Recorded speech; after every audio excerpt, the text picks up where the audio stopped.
Good morning and welcome, everyone. We are here with David from Green Mountain Advisors to talk a little bit about kind of what he's up to nowadays, what he's doing inside the business space, inside the financial space, investing world, and whatever else we decide to dive into and talk about. So, David, why don't you introduce yourself for the audience quick for those that don't know you? Who are you? What's your quick background, and what is it you're looking to provide for the audience today? Yeah, so my name is David Grinberg. I'm the founder of Green Mountain Advisors. We're a management consulting and investing firm. So we like to focus on SaaS companies and service-based businesses. Originally, my background was actually being a options quantitative trader. So I spent about 8 years doing that. I got a degree at Baruch College for statistics and quantitative modeling. And during that entire time, mentored under somebody who's a private investor and learned the skill of options market making through him. So I worked for free for him for about 5 years and then eventually pivoted into opening up my own shop and have been running that for about 2 years now. So 8 years in the game, I would say 2 or 3 business cycles in, I became known as the guy that would short markets. And that's where the bulk of my business activity came in from. I would, buy a bunch of options and go short a market whenever I felt that or saw from the systems that I had that we were in for a sell-off or some type of crash or correction. So a lot of what I've done has been driven by macroeconomics, but also doing a bottom-up approach when it comes to private equity or venture capital underwriting. A lot of it revolves around, seeing where we are in the economy, treating that specific vehicle as a certain asset class. But over time, it just turned into a bunch of business owners coming to me and asking me for advice, and then realizing I don't have enough time. And now I have a management consulting firm and also a supporting ecosystem for businesses to help them scale. And that's what's driving you to do more content like this to reach more people because time is limited for all of us. Yeah. But a lot of us have learned a lot of value that we want to provide to people. So is that kind of one of the reasons why you've done a lot of these forums to start getting more information out to people? Yeah, I have some kind of lecture style videos that I've posted just so that I can send people who are interested in our services to go and watch. My focus is acting as a CFO for these companies. And what does that mean? It really just means having somebody that holds you accountable and financially proves to you where you are and where you want to go is possible if you follow these steps, if you hit these KPIs, if you improve the business model in 8 different departments, right? So we have sales, marketing, HR, IT, recruiting, customer success, and a bunch of other things that we like to look at. But essentially what we like to do is kind of build your business into something that you could exit. We don't necessarily go for an exit. We're more of like the empire building type, or if we find a gem, we're going to hold on to it and grow the business. But we want to be liquid. And that's one of the concepts that we use as market makers and as investors in public markets. You want to have liquidity. You want to have somebody that can buy whatever you're selling at volume. And when it comes to building a business, it should be the same thing. It should be something that you treat as an asset that you could put in a stock portfolio theoretically, and that you could sell any day you want because it's just so well established. That's what we help entrepreneurs do. Yeah, and you had mentioned earlier that you had a lot of entrepreneurs early on coming to you for advice and you just ended up running out of time. What was the top couple things that they were asking for? What were you seeing most commonly in these entrepreneur spaces that they were looking for help with, right? Because as an entrepreneur, your job is to make money for the business, right? But I was actually just having a conversation with a gentleman last night who he owns his business and they're very cash positive and he has stores of cash for the business that they don't need right now. Yeah. And he wants to treat it just like you would tell anyone else, an investor. Don't just leave cash sitting, right? You want to get it moving and get it working for you, even as a business. And so what was some of those pieces of advice that they were looking for that drove you to create an advisement firm that you can start working with businesses professionally like that? Just by simply telling people to save their money, which I agree with your friend, if you can just save 6 to 12 months of runway in your company, you will never have to work for somebody again. And most of the time we see businesses come to us when they're facing some type of financial difficulty, and there's nothing wrong with that. But it's all about the baby steps. So the way we look at even financial accounting is different from what an accountant will tell you. It's different from how an accountant prepares your taxes. It's different from how you would present your financial information to an investor. What we care about is how do we actually use our financial statements to coincide with how operations are handled? How do we use our financial statements to understand what's necessary in the business and what isn't necessary? And we break it down into the following way. We essentially say you have your revenue, right? And then we say, okay, what in your business is actually a direct cost of good? And this doesn't include your labor team. It actually is just your pure direct cost of goods. What in your business is something like software or equipment or furniture, whatever it is. What do we consider a recurring cost of good that's direct in your business that has to get paid out immediately? It could be insurance, whatever it is. And then that we call that our gross profit. Mm. After that, we subtract our direct labor expenses. And these are guys that are on your fulfillment team. And by the way, the reason why we're breaking things out so detailed is because we can make deals and structure things in each line item that eventually saves the business owners tens of thousands, if not hundreds of thousands of dollars a year. Interesting. In what way are you saving them by dealing out each individual line item? So Like how would you save on labor, for example? On labor, exactly, right? So That's probably the biggest expense that any business owner will destroy them, right? A lot of business owners, especially young entrepreneurs that start themselves, they'll start a business, they get built up, but then they can't, either they just don't want to be the only person working 12 hours a day every day, so they start hiring a team, or they just can't handle the workload. But labor gets expensive with all the taxes that come into play with it, with hiring people.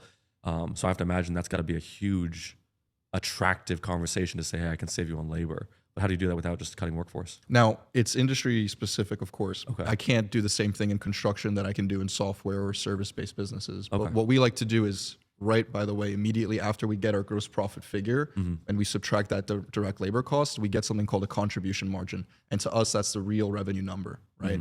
So the idea is everything that comes after it, sales and marketing, any other types of expenses, consultants, lawyers, accountants, whatever it may be, they get measured as a percentage against that contribution margin figure, right? So before we try to actually reduce our labor costs, because these people need to eat, these people are our core team, we try to reduce all the expenses that go into, let's say, marketing, right? Because what we're going to do is we're going to break out direct cost of goods in marketing. So any marketing software, any dialers, anything that your sales team depends on, we would say, okay, that's a direct cost, but the actual salesperson who we're tracking on commissions is it's an indirect cost, right? So we'd call that direct labor for the marketing line item. So the way we actually reduce the costs for a fulfillment team or a sales team is by issuing options in the company. So instead of paying people with cash, you can pay them with equity in your business. And a lot of startups need to do that. Gotcha. So kind of give them that build up in the business itself. Because like you said, startups, that's kind of the culture of them, right? You want to tell them, hey, you know that you're going to start up. You know that it's risky, right? And so you want to give them the long-term equity of taking that risk versus just trying to pay them as much as you can. Because as a small business, that's not the goal. The goal is not to pay people as much as possible out of your cash reserves. Yeah. Or I guess out of your profit margins. And contribution margins. Yeah. Contribution margins. Well, sitting in these types of conversations, a lot of people still take the cash up front. But if somebody's willing to give up some cash for equity, they become more trustworthy. They get added to your operating agreements. They see themselves as a shareholder in your business. Yeah, and they care about the success of incentivized. the company, not just their own paycheck, because they know that the long term eventually will be their paycheck, right? And one of the things is when you look at businesses as a form of vehicle or as a conveyor belt, to me, revenue is never the problem. Because if you have a great product, you just need to get it in front of people and tell them, hey, this is what we're doing. Are you interested in buying? This is the price. So a lot of entrepreneurs also come to me for pricing. A lot of what we do is figuring out exactly what willingness to pay is, what people's budgets are. We do enterprise sales. So, we're approaching Fortune 500 companies sometimes, and we have to price our product in a way where every single budget in every single department can sign off on it. Because somebody who's a marketer isn't going to understand some technology, right? But they just need to say, okay, it fits my budget from what I was allocated. And if we all have to share the risk, I need to make sure that my department is okay with sharing that risk with the CTO or the COO. It has to make sense for everybody. Gotcha. Yeah, that makes a lot of sense. Now, going back to, I want to go back to the question about the advice. When you were earlier on, what was, I guess, the top one or two things that businesses were asking you for help with that kind of fueled you expanding your company and your consulting firm to be able to help more businesses? Yeah, they wanted a Were lot there of any trends? There's a lot of trends. A lot of it was a product market fit. So just validating the fact that the product or the business is competitive. A lot of what I do is business underwriting, right? So we're looking at the next investment as, how does this fit into the overall economy, or how does this fit into our personal portfolio? Sometimes we'll invest in a business where we know the economy is going to drag it down, but we need this in our private portfolio to support all our other businesses. Because the way we look at things is it has to be an ecosystem. If you have one business, that's great, but if you want a company company is comprised of many departments or many things that could be standalone businesses themselves, in our opinion, right? So the number one advice that I typically give people is to just start off by having the right financial statements in place and building out a budget. When you build out a budget, you're essentially saying, this is my contract to you, to all the shareholders in the business. These are the numbers that I want to hit. These are the numbers that I can conservatively fit into my business model. And once you have that budget, yeah, things are going to change. Things are going to switch up on you. Maybe the interest rates rise 2 or 3% in the middle between the start of the year and the end of the year, and you're in an interest rate sensitive business model. Or maybe you have to hire a lot more people all of a sudden because an influx of sales says, okay, well, we need to handle this demand, so we need to hire more people. And that's essentially where you go into forecasting, reforecasting. Yeah, and I've been in the tech space, working in the B2B space, and yeah, budget's always the conversation piece when you're talking about B2B conversations. But when you were saying that that's like one of the biggest pieces of advice you give, in my mind, I would think that any business should know to budget. So is that something you're not seeing? Is that something you actually see a lack of? Is it budgeting, or is it a lack of knowledge on how to budget properly for a business? Because to me, that seems rudimentary. Of course, you can have a budget as a business, but you're saying that's like the first piece of advice you want to give a business owner is establish a strong budget. So what do you think is the disconnect between understanding how important the financials are for someone who owns a business? I think it gets easier if you've owned a business before. We work with a lot of second-time, third-time founders, people who've exited companies, so they understand the importance of a budget. Because what a budget does, it's not, oh, we didn't hit this number or whatever. It's more about, we had a plan. These were our goals before we started the business. These were our goals for the whole year. Are we hitting our goals? Is this where we actually want to be? Is this impacting my personal life the right way as well? Because a lot of business owners get caught up in, oh, I have to make sales. I have to, run operations. I have to handle customer ascension and customer success. And then they forget the fact that they got into business so that they could build an asset that pays them something. The same way you buy real estate and you want to put tenants in so that they pay you that passive income. You're getting into a business so that you can develop your own asset. Now, obviously, there's unicorns and exceptions to the rule where you're looking for a massive exit, and that's the type of play you're doing, like the Y Combinator types, right? The people in California. But for 90% of business owners, it's about having consistent cash flow and stop trading your time for money. Exactly. Right? And we don't want to do that. We don't want to trade our time for money. We want to build it in a way where we can standardize the entire business. And by the way, once you standardize a whole business, your multiples go up on the valuation of your company. You're able to exit faster, and lenders are willing to lend to you. Just because it seems less risky when you It's less risky. It's more consistent because most people, they'll run a sales-based approach where you sell a product and then you got to wait for another customer to come in. So what we like to do is we like to build a recurring model into people's businesses too. Even if it's something small, if you can just have some recurring, it's great. And the way we do that is through strategic partnerships. So typically the way we look at businesses is, all right, let's get the foundation sorted. Right? Let's make sure that you've checked all the boxes, crossed all the X's, right? And then we grow the business organically. And how do we define organic growth? Strategic partnerships, content marketing, stuff like that. Eventually, the business will get so big that the only way for it to grow, or it'll become so known in the space that the only way for it to grow is through M&A. And that's when you start getting into marriages with other business owners and you start growing something massive. Now, it depends obviously on the business owner's goals, but whenever you're dealing with, let's say we have a company that deals with Fortune 500 businesses, right? For us to service that level of business, we need to grow inorganically. So raising capital is a move. Increasing the price of your products because you know that it's something that they need and they want. Creating more market offerings, cross-selling into a strategic partner who gives you some form of commission on the sale of the product or service that you're selling. That's how you grow the business inorganically. And ultimately, when it comes to every business, it's all about pricing power. Because the business is dependent on its future cash flows. That's what the value of a business is. That's whether you decide it's worth your time or not. If you can't assess the future cash flows of the business, you can't create some consistency and you're relying on the next person to walk in the door without a system in place to tell you, on average, statistically, how likely are we to be successful, it doesn't work. And it's the same thing in trading. See, in trading, it's all about win percentage and risk reward, right? But if I have a good win percentage and I have a good risk reward, then I want to increase my volume as fast as possible. And when you're running a business, your contribution margin percentage is essentially that. It's your risk reward. The way we look at win percentage in businesses is how fast do you have to make an investment for that money to come back in. So how fast can you cycle your money? The next order effect of that, the next level of that is how fast can we cycle money in our business, in our partner business, in our other partner business, and in the final step partner business before it comes back to us as well. So it's all about kind of washing that money through as many hands as possible, because that creates compound interest in a short period of time. If I have a business where it charges, let's say 20% on anything, right? And then I have another business that gets billed by that current business and it's 5%, and that business is also generating income. We're kind of pushing all this money through one entity, and eventually the money explodes. The compound interest. And is this something that you're able to actually take a business who's not doing things like this, and over, I don't know what the timeline would be, over a year, 2 years, 3 years, help them expand and teach them how they can leverage these money moving strategies? Oh yeah, yeah, and it's all about building out your own holding company.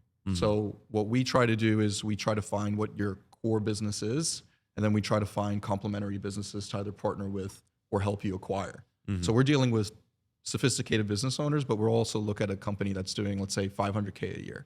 And to us, that's kind of the sweet spot, because we can see that if the CEO is driven and motivated, and that's, by the way, one of the biggest factors too, we want a driven CEO. We want somebody who's passionate about their company, about the problems that they're solving. If you have that combination, it's a really good bet. Sometimes we'll just come in as equity-only partners, or we'll make an investment ourselves into the company if we think that they have their marketing and sales solid. And that makes a lot of sense when you go back to the recurring revenue model. You mentioned evaluation of businesses are based off of what you can predict for them. And that's why recurring is going to help them. So if you can create that recurring revenue, it's going to create a lot more stability in people's alleged evaluations of what you could be worth in 2 years, 5 years, whatever that looks like, right? Yeah, and the problem is most people aren't willing to suffer in the short term to enjoy the fruits of their labor in the long term. I just posted this on my story 2 or 3 days ago, where I'm walking by this construction project that's been built in my neighborhood. It's been about 2 years since they broke the ground and started digging and started building out the foundation and building this massive residential building. You have somebody who, through all the interest rates, through all the commodity tariffs, geopolitical tensions, has to invest $30 million in equity, take a bunch of loans from banks, pay interest throughout this entire time period, and manage a whole labor force, manage the operations, manage investors that they probably have, and guide them through a massive 3-year, 4-year project.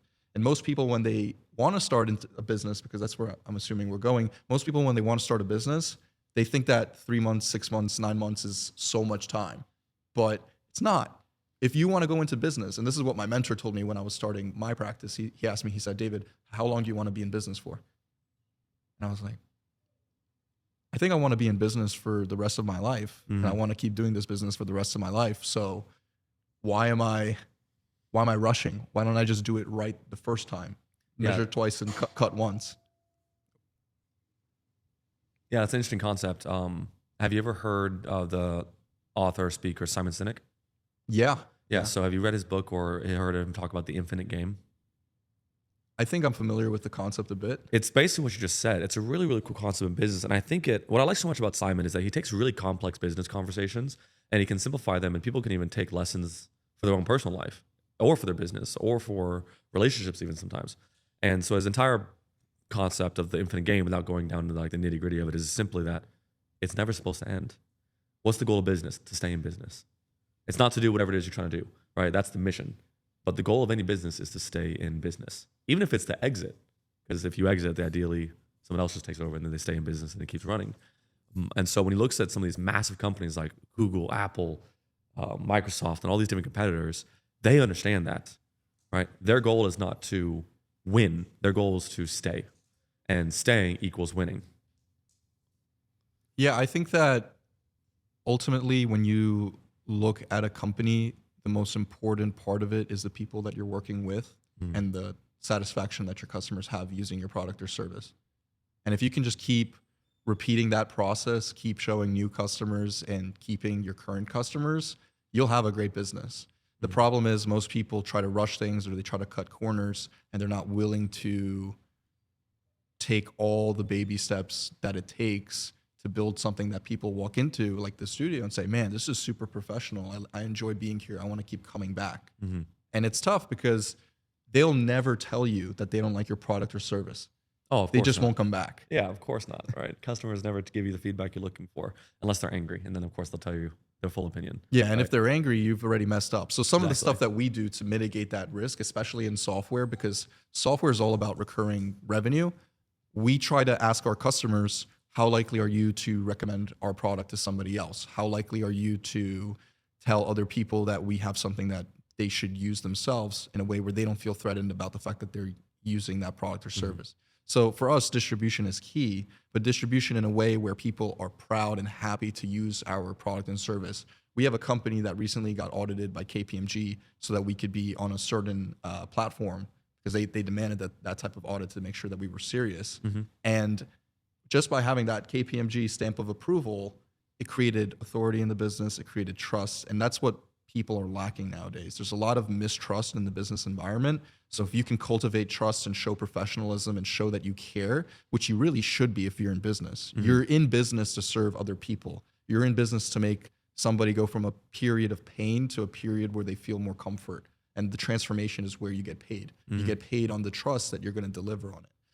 Nowadays, the way we look at even cold outbound, right, is it's so distrustful that we have to do a lot of work on our end up front to show a client or show a potential partner, hey, we looked at your business, we see these issues, we can come in and fix it. Here's some stuff that we've already done, without them even signing a deal with you. And that's how we've been able to grow our practice, because we would go to people that we genuinely want to work with, do some work up front, and then tell them, hey, are you guys interested in continuing this? Yeah, kind of a proof of concept model. Proof of concept is huge. Proof of concept is everything. Yep, that makes sense. Now, you mentioned earlier, I kind of want to go back there because I think it's an important talking point to kind of hone down, is this idea of rushing, right? Being impatient, rushing, not wanting to actually spend the time to build something legitimately and powerful. What do you think it is the primary issue that businesses are running into that makes them want to rush? Where is the missing link for business owners to understand that business takes time? I have some thoughts. I have some ideas of what I think causes that in our society, but I'm curious because you're seeing this more than I am. Like, where's the missing link for people in their mentality, in their plans, in their goals, to understand what it actually takes to build a real empire, like you mentioned? Yeah, I think, it's something that might surprise you, but it's really about being grateful. So I think if you wake up in the morning and you just think about how grateful you are to be in your situation, somebody always has it worse, you kind of reset and you have this feeling of abundance. And once you have that feeling of abundance, you're willing to make an investment into some new hire or some new software or some new idea, because ultimately, yeah, it could get worse, but you'll always be fine. You'll figure it out. And you kind of have to have that personality where you just think that everything's going to be fine in the end. Yep. Right? And on a long enough time frame, it will be. Because you learn, you get better. Sure, you can take some punches and you get hit. Maybe you'll get knocked out. Maybe you have to go get a job. Maybe you have to supplement your income some other way. That's part of the game. That's part of business, because nobody's going to help you unless you've already kind of won and you already have that proof of concept. You already have receipts. But by the time you have receipts, you've already done so much work and you've built such a strong infrastructure that it's really hard to go back to zero. I could go to zero right now and I know exactly what I would do. And I could share that with you right now too. Yeah, I do want to hear what that is, but yeah, I want to just speak to the point. It's funny you mentioned it might surprise me. I don't think it surprises me at all, because my thought on it is almost the same vein, where I think, and not to go down this rabbit hole, but I think social media just has made people so impatient with success because they don't see the time it takes to get successful on social media. All they see is the success. That's all anyone posts.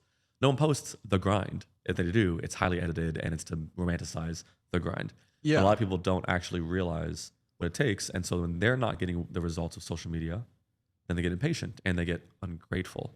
I like what you said. I think that's a very good blanket statement, that I think if you can just create more gratefulness in your own situation, you'll have a lot more tolerance for the troubles you're going to run into. And I also think hustle culture is kind of lame. Because for us, we look at hundreds of companies. Yep. And for us, it's very systematic. It's, hey, these are the things that need to get done. Let's just do the work. Okay, there's a deadline. Sure, you got to hustle a little bit. Fine. But at the end of the day, when you're making an investment into anything, you're expecting a return. So the same thing with Instagram, and you see somebody who's got a nice watch or they're driving a cool car.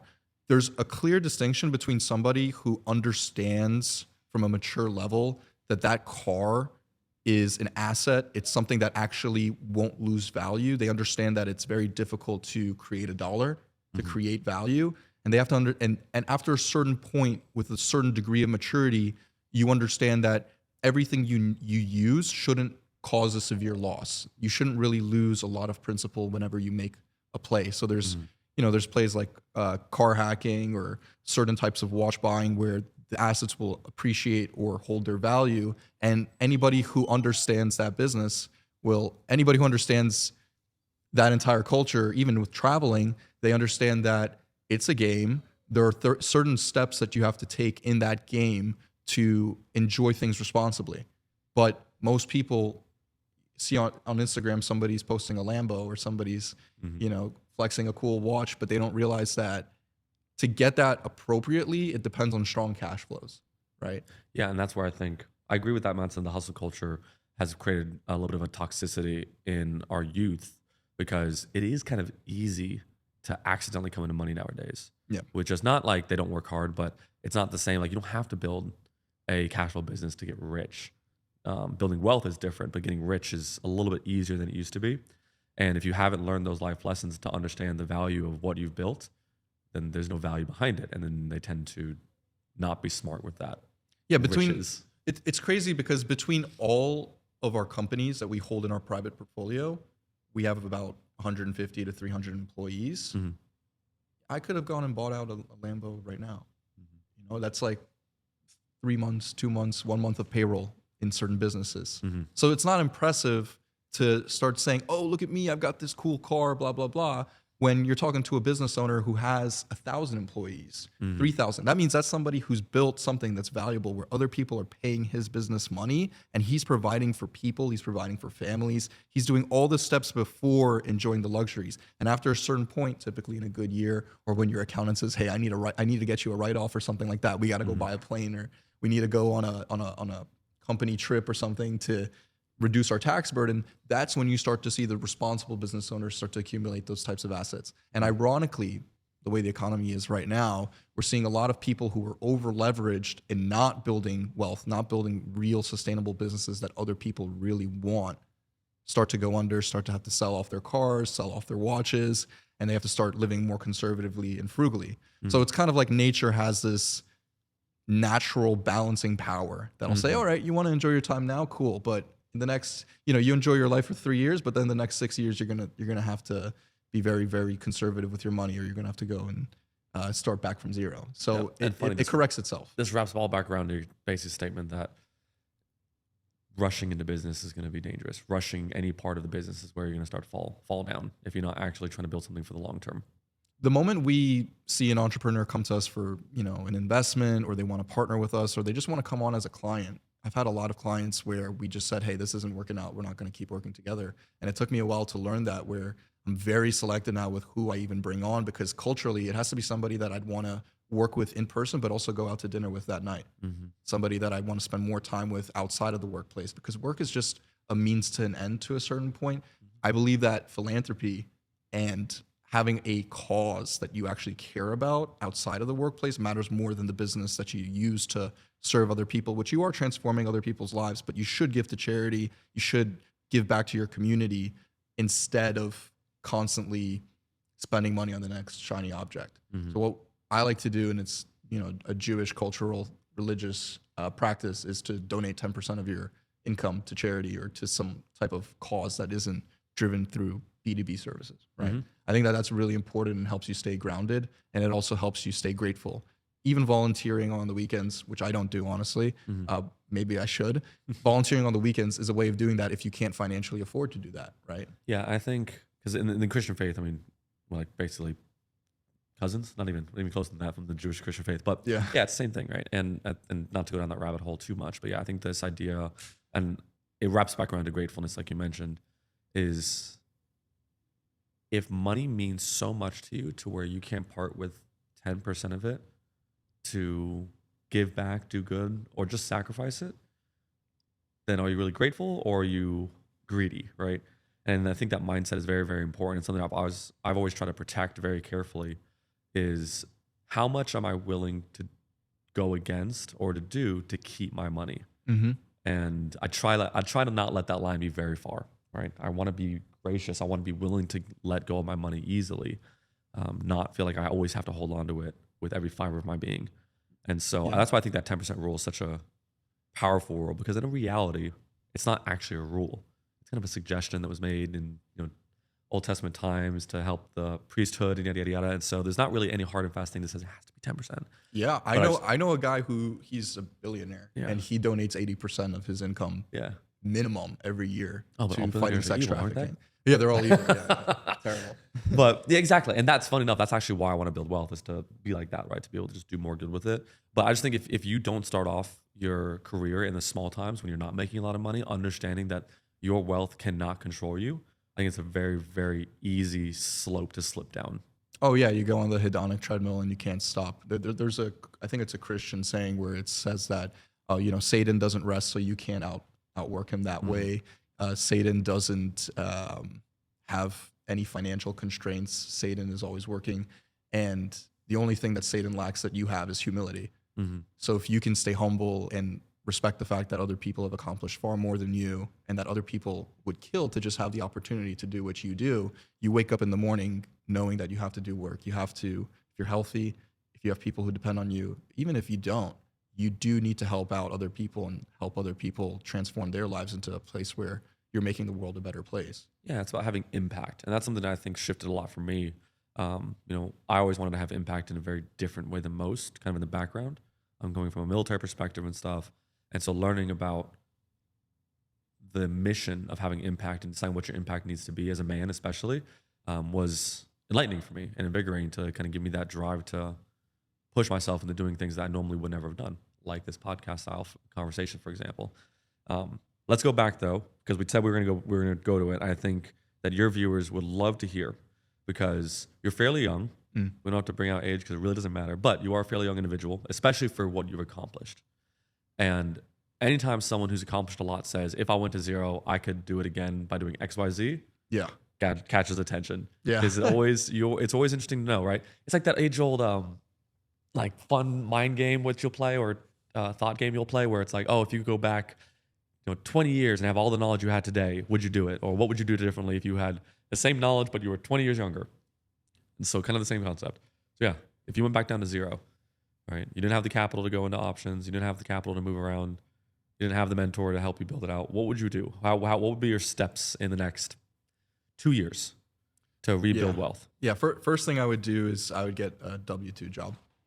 Ooh. So I would just go straight into W-2 and get true anti-hustle culture right there. I would. That's like every podcast in the world telling you, quit your job, man, get out. No. I would 100% get a W-2 job. Okay. I would try to, because it's already an established business. Okay. If somebody's willing to put you on payroll, and granted, this is if somebody, like, you already have skills, right? If you have zero skills, even if you have zero skills, get a W-2 job. I agree with you, by the way. I agree with this. So, okay, you have the W-2, but won't that constrain you? Now you're not going to have time, man. How are you going to build your business if you don't have... Totally fine. You got to just stack cash. That's one of the first things we do with any of the entrepreneurs that come to work with us. We say, okay, what are your cash reserves like, right? So the same way you personally need to have cash reserves, and you don't need a lot. You just need enough where you have a good credit score, right? Because the moment you have a good credit score, you can go and get business funding. And one of our companies does that. We get you 0% business funding up to like $250,000. And there's various methods and techniques that we use to do that. But the idea is I want to have a really good credit score. I want to show society that I'm lendable. And then I want to show other people that I'm trustworthy. So that means having results. So even if I have a W-2 job, the moment I can build trust with the business owner or my manager and say, hey, I'll help you with this. Let me work extra hours. Let me see where I can help you here, or I can help you there. Even if you don't get promoted in the business, even if you don't get responsibility, should you choose to leave to another organization, everybody's going to say this guy was great. Or they'll try and keep you and they'll increase your pay compensation. Because the hardest thing to do is to keep good people who think outside the box, who don't just do what they're told, but they go the extra mile to improve the business some other way. They make an extra report. And that's kind of going back to how we do our prospecting. We'll go to a client who we really want to work with and we say, hey, here's all the work that we've done. Are you guys interested in having a conversation? And that's just how you get your foot in the door. So intrapreneurship is just as important as entrepreneurship. But okay, let's say you don't want to do a W-2 job. Another thing you can do is sales. So go into a business where they have product market fit, they have good marketing, and they need good salespeople. And obviously, you need to learn sales to do that. And that's where I actually push a lot of people. A lot of these young kids are like, man, I want to start a business, but they've never done a business before, right? Yeah. They need cash flow. I'm like, go get a sales job. Go knock doors. Go knock doors. You want to learn how to sell? Go knock doors. Everyone hates salespeople. Everyone hates door knockers. But tell you what, you will never learn how to sell better than when everyone hates you. Yep. If you can sell an industry where every door you knock on, you expect them to come out the door swinging with a bat, you'll get pretty dang good pretty quick if you want to make money. Yeah, I had my my younger brother go into one of our businesses and basically run the sales and setting part of the department. And I told the entire business, hey, we're shutting off marketing. We're going to use whatever leads we have in the list to grow the business. We're not doing any more. We save them like 15 grand a month just by doing that. And comes in like a bulldog, just starts dialing these leads, right? And these are considered dead leads. There's 7, 12-month-old contacts that opted in that were never called. Starts calling them, blah, blah, calling, 200 calls a day, 300 calls a day, stuff like that. And then all of a sudden, money starts coming in. And we're doing the math, and he generated, I think it's like 10 to 20 grand off of that dead leads list within 2 weeks just by dialing and being persistent. And he was complaining to me. He's like, hey, we got to start spending more on marketing because I'm going to run out of leads. I said, okay, how many leads do we have? He goes, oh, we have in total 3,000. I've gone through about 600 of them. So I'm like, okay, you called 600 people and you've made 20 grand. And you're telling me to go and spend on marketing right now? Eventually, we're going to have to do it. Of course. But making something out of sawdust is how you become successful in business because that becomes your secret sauce. Exactly. Right? So there's all these techniques that people don't want to use because it hurts and it takes work. But if you're a business owner, what we say is, all right, then go hire somebody on performance to do it that's done it. And that's one of the things you could do if you're starting from scratch. I could approach a company and say, hey, I'll do this for you. Give me a performance cut. And it could end up being way more than a W-2 job could pay. Obviously, there's more risk, and that's why I say you need to have some type of a safety net cushion to pay for your expenses in the meantime. But if you're starting from scratch, yeah, you need a W-2 job. Yeah, there are dozens and hundreds of companies. If you walk up to them and say, hey, do you have leads that you guys just lost? Yep. And they're going to say yes. That's a whole business. Yep. And if you just say, hey, I will just pound the phones and call every one of them, and you just give me a cut of anything I bring in, right? Any business would take that up in a heartbeat because it's no cost to them. It's no cost to them, and they already spent the money in the leads. Okay, so we're going to get a job. Goal is to stack cash. Then what? Find a performance-based business that you can excel at. And that's where you can really start to compound your income. So W-2, if you can't get equity in the business that you're working in, if you can't increase your compensation structure, if you feel like, all the other people that have been in the business have been there for 20 years and they've only moved up 2 or 3 positions, it's not for you unless you enjoy it. Yep. So I have nothing against people working a W-2 job. I think the world revolves around people who follow a leader. And, we are in a somewhat wolf pack environment where it's teams against teams. And if you can be an A player in that company, you'll get rewarded because the CEO will see it and he'll say, all right, yeah, this guy is just knocking it out of the park. He's brought in so much business. Maybe I can get him to go open up a division in another state. Maybe I can get him to be more of a partner. So when you start to look at yourself as a business and you are just resourceful, you have all these different things that you can do and all these different assets, of course people want to work with you and they'll take you more seriously and they'll respect you more. Now, if you want to build wealth, that's when you have to start investing. And most people who spend their whole lives building some type of war chest never learned how to invest. And one of the first things I would say is, go into the S&P, follow what your financial planner says or what your financial advisor says, but also start looking at private companies. Start looking to invest into private deals. Start finding those entrepreneurs that built their companies and try and invest with them. And how much would you say that your average person would need to be able to start looking into private equity investing into businesses?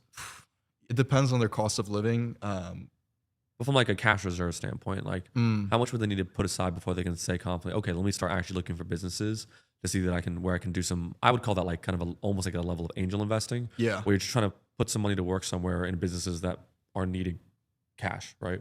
I think if you allocate, I don't really like angel investing unless you're coming into the business and you're operating it or you have some strategic expertise. Got it. And the Okay. same applies to even venture capital and private equity.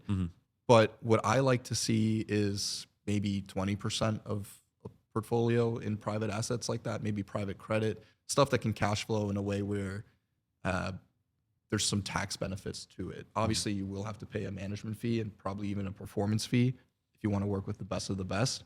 But real estate's another outlook for that too. If you have a W-2 job and you're not taking advantage of bonus depreciation for real estate, then you're hurting yourself, because there is a certain schedule that we're on nationally going on, where right now I think it's you can only depreciate 40% in the first year. And you obviously need real estate professional licenses or other qualifications to meet those bonus depreciation standards. But there's a lot of methods, even in acquiring real estate, which is probably one of the easiest assets for somebody to get into without all the complications of managing every single department in the business, that can generate real wealth in a way that's also stays up to date with inflation, right? Because it's not about how much debt you have, and it's not about how great your cash flow is. It's about how great your cash reserves are in terms of keeping up with inflation or outpacing inflation. And that's what matters the most to me. To me, when I look at an investment, I say, okay, does it have a competitive advantage? Will it outpace inflation? And how great is the management team so that they don't blow it up? Because almost every single product and service is a commodity. Somebody else can do it. It's only a matter of time. What we're seeing right now with Google, they had dominated advertising for the past 20, 30 years, right? But now we have ChatGPT, Grok, all these AI search engines, LLMs coming out, where advertisers are now going onto those platforms and using Google less. In fact, they did a survey recently where they asked, how likely are you to use Google, or how often do you use Google? I saw this. Right? And it was like 9 out of 10 people use AI over Google. No, what I actually saw was it was like a ranking of the top 10 website searches. And for years and years and years, it's always been Google. And it is still higher than like ChatGPT, for example. But every single search engine ranking in terms of their visits has gone down. And ChatGPT was the only one in that list that had gone up. So it increased its ranking and where it stood for visitation, and everything else was going down. And so it hasn't overtaken it yet, but that was a very key indicator that, people are moving away from what once was the monopoly of advertising and search function and internet browsing, which is crazy to me, because I've always grown up with Google. That's all I've ever known. I was just having a conversation about this yesterday or 2 days ago, where it was with a fellow named John Richards. He's a very successful entrepreneur and investor and angel investor. And he was saying Google right now has to make a bet. Either they keep what they've been doing, or they go all in on Gemini, go all in on AI. And this will make or break that company. Being an incumbent, being somebody that's been in a market is, especially in tech, a disadvantage. And what they have to do typically is acquire companies to stay in business, to keep their competitive advantage. When you have something so disruptive like OpenAI or DeepSeek or any of these other tools, things become really scary for the status quo that has been for the past 2 decades, 3 decades, right? And ultimately, when you're a VC or you're investing in private equity, when you're in VC, you're betting on disruption, you're betting on momentum. When you're in private equity, you're betting on stability. And they're two sides to the same coin. Private equity is good because you're able to have more stability and you're able to play more hands. In venture capital, it's a lot more aggressive. We have a company right now that's doing pretty well between myself and my business partner. We have some companies that have hockey stick before, but when you ask me, hey, do you want to work with a turnaround, restructuring, or new VC deal versus private equity? I'll probably say private equity, because it's more stable. It's less of a headache. People are more professional and sophisticated. They understand that there needs to be procedures, there needs to be rules, but that doesn't mean that outside the workplace we have to be super robotic. It just means when we're executing at our max. Gotcha. And so, so we went from first step, get yourself a job that can actually pay you consistently. Start getting cash reserves. Start investing those cash reserves into businesses, assets, obviously the great old game of real estate, whatever it is. And then what? How are we building from there? Then, because that would take a while to get to where just to get to where you're at now. That would take a while. That'd be a long game. And so how are we accelerating that? Or what would you tell people that want to be not rushing, but they want to move faster? They don't want to play the slow game. They want to try and build something. If you want to play the fast game, you're going to have to borrow people's money, or you're going to have to raise capital. Leverage. You're going to have to leverage. And what is money? Money is just a store of energy, right? So you're borrowing other people's energies and efforts to invest into something that you think will produce more energy and output for everybody else. And this is where we go back to just having a good credit score is going to give you a long way. Yeah, it's huge. It's What would so you say is a good important. credit score? 800? 800 No. nowadays? You know what I mean? Like it depends. It depends on the situation, but yeah, you don't want any, hard credit pulls or inquiries. You don't want anything that could be very damaging to what you're doing. And also just managing your interest rates is super important. So, even Fortune 500 companies are dealing with this right now, where 2027, 2028, all the loans that they took out pre-COVID are about to mature and come due, and they have to refinance.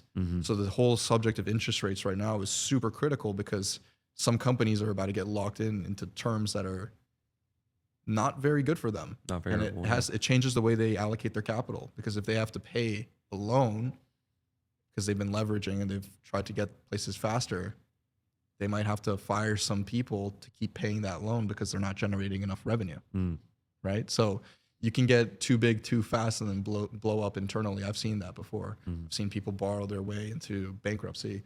And sometimes even as somebody who's restructured businesses, like I've turned around a business, taking it from 600,000 to 3 million in less than 9 months.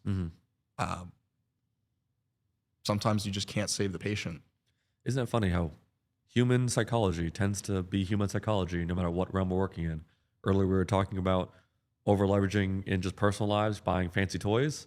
And then we talk about over leveraging in business in order to get the fancy numbers of over inflating your business to make it grow faster and still having it implode. Yeah, what's crazy to me is Cycling. There's only 2 real ways to raise capital. Either you make sales or you take money from other people. That's how you raise capital. I mean, you could win the lottery. You could win the lottery. Could win the lottery.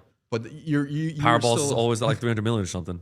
You were still paying a premium to do that. So you were paying some type of fee. The thing is, what people don't understand is when a founder says, "Oh, we raised 30 million," my question is always, "Okay, how much equity did you give up? And what are your terms on that money? How fast do you have to make an exit? How fast do you have to keep growing?" I've seen VC firms see companies grow at a 3x, 5x, and then shut those businesses down. They were great businesses, and they shut them down because they said, "Oh, you didn't grow at a 10 or 20x that we wanted. You're done." Somebody's blood, sweat, and tears, years of work disappears overnight because somebody who held the funds wasn't willing to work with you, wasn't willing to play ball. "Oh, it doesn't fit our portfolio needs anymore. It doesn't fit what our investors want. We're shutting you down, or we're selling you to somebody today," right? And you have no control over it because you sold all your equity in your business just to get that money, just so you could flash and you could show other stuff. And it doesn't matter what the size of the company is. It happens all the time. I've seen a company that had a $400 million line of credit go under because extravagant parties. "Oh, look at all this money we got, blah, blah, blah." No financial management. There was nobody in the room to say, "Hey, this is not right." And as a CFO, I'm CFO for like 8 companies now. What we do is hold our entire team accountable. And the cool thing is you can get people to hold each other accountable by having them communicate in a way where they understand each other's KPIs. And they say, "Hey, I really need this. I need you to do this." And if that person fails on that person, the whole team sees it. And it's embarrassing. So you don't want to fail yourself because you're letting somebody else on your team down. And that's kind of how it is in the military, right? You're in the same foxhole with your friend. You're going to fight harder. Exactly. So we like to keep it very transparent. Makes sense. Well, this has been very good, very enlightening. We've gone down some fun rabbit holes in here in the game of business. Is there anything else that you feel like would be worth telling your viewers? How can they find you? How can they find more of your content or work with you guys? Yeah, so you can visit us at greenmountainadvisors.com. You can find me on LinkedIn, David Grinberg, and you can also follow me on Instagram at Mr. Grinny and shoot me a message and we'll respond back to you in 2 to 3 business days, tops. Awesome. Well, David, it was great talking with you. It's been good. Looking forward to the next time.